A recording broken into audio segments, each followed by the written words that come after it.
Kepedulian Polri terhadap masyarakat terdampak bencana kembali hadir di tengah warga Aceh Utara.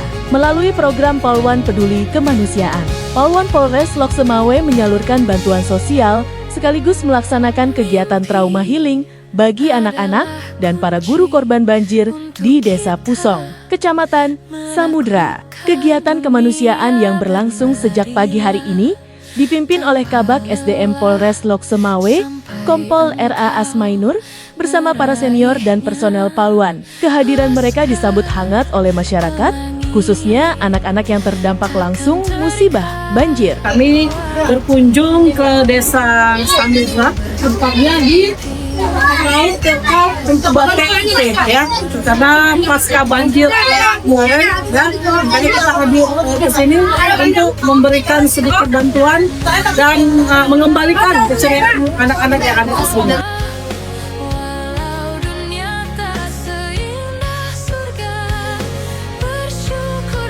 Kami dari warga Kampung Pusong mengucapkan kepada Bapak Kapolres Lok Semawe beserta jajarannya juga ibu-ibu Poluan yang telah menghadiri di desa kami untuk membangkitkan psikologi anak-anak yang terjadi dalam bencana yang beberapa hari waktu lalu.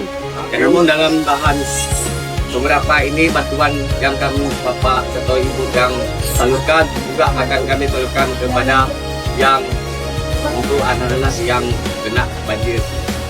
Demikian kami mengucapkan terima kasih.